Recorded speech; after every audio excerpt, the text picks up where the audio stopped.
The sticky feeling of the mud pushing into my face, the wetness all along the right side of my body, and the sound of footsteps sloshing toward me. I knew it was my dad. I prayed it was my dad. But 10 minutes ago, my dad was still in the office. Sorry, I forgot. Stay right there, buddy. I'll pick you up right away. Sorry. And 10 minutes ago, it was someone else's feet sloshing through the puddles of mud on the soccer pitch. My uncle had a story he told me once about a lightning storm that killed 6 of his teammates. A bolt struck the field, the waterlogged grass carried the current across to them. He had to go to hospital himself, his calves were burnt. He was lucky.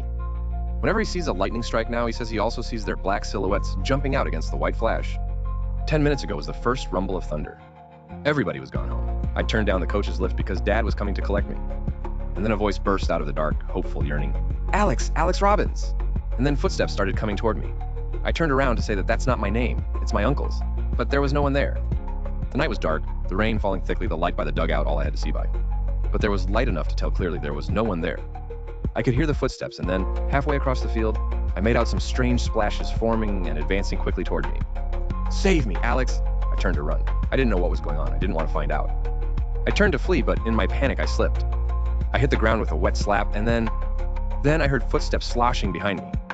I knew it was my dad. I prayed it was my dad. And it was him, and that was all. And we went home, wet but safe. But sometimes, nights like this, the rain beating down, I remember more. I remember what happened when I fell. I remember the blue-white strike, the electric ache that hit deep in my bones, the fire that turned my muscles into iron bars, every nerve into a red-hot needle. I remember my face in a howl and wanting not to strike such an expression, but being completely powerless to change it. And I remember the faces, 6 of them gathered around me, crying like old women. So young, I realized. I'd picture them like my uncle, Mary, middle-aged, pot-bellied. The oldest was 18 at most. Alex, don't forget. Remember us. But the longer they stood, the more they changed. Their skin melted away like paint in rain, like plastic under a flame. Their bones protruded under tattered jerseys, their muscles flawed and coiled up their arms. And as they became more inhuman, their sorrow turned to rage, bitterness, cruelty.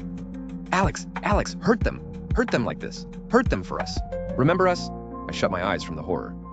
The footsteps became chaotic and then melded into one pair, sloshing toward me. I knew it was my dad. I prayed it was my dad. And it was him, and that was all. And we went home wet but safe. I don't know who they wanted to hurt or why. I tried to find out. I meant to ask my uncle about the storm and all that happened. But he died before I got the chance. It happened while I was visiting him, his radio in the bathtub. It was very traumatic. And I thought of going to his old coach, or some teammates, or loved ones.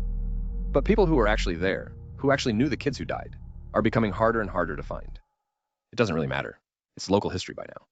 Most times I put it out of my mind altogether. I forget any of it ever happened. But sometimes, nights like this, the rain beating down, I remember.